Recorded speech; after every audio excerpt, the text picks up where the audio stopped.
बोलगड़ block माणिकागोड़ा गाँव जहरुद्दीन खां भंज साहित्य आधार में रामायण लिखि बेस चर्चित। खाली रामायण नुहे हिंदू संस्कृतिर अनेक काव्यर मध्य से रचयिता। गीता भागवत पाठ न कले तांको निद हुएनी। देखिबा चालिबाकु आउ शक्ति नाही, आखि को भल देखा जाउनी। घरे कोरान पढ़ंती किंतु गीता भागवत पाठ न कले निद हुएनी। आमे कहूछु बोलगड़ ब्लॉक माणिकागोड़ा गाँव जहीरुद्दीन खां को कथा। से मुसलमान हेले मध्य भंज साहित्य आधार रे रामायण रचना करी चर्चारे। भंज साहित्यर से जणे विदग्ध पाठक।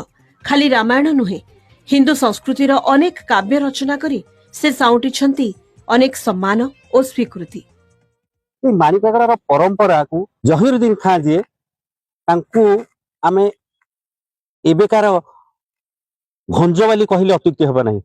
सबु बेले से कौन करन तांकर लेखारे काव्य तो थाए। सी जने काव्य रचयिक तांकर 6-7टा काव्य रचना करा जाय, जेमती झरणा वैदर्भी।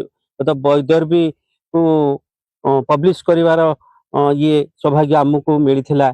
किंतु आहुरी तांकर जंत्रस्थ अछि। ये केवल ओडिशा नुहे, भारत नुहे, विश्व विख्यात ए गाँ। एठे भाईचारा संपर्क हिंदू आ मुस्लिम बोली किछि नहीं। भाईचारा संपर्क अति महान आउ अति उन्नत। निजके एक निर्दिष्ट संप्रदाय सीमित रखी नाहांती जहीरुद्दीन।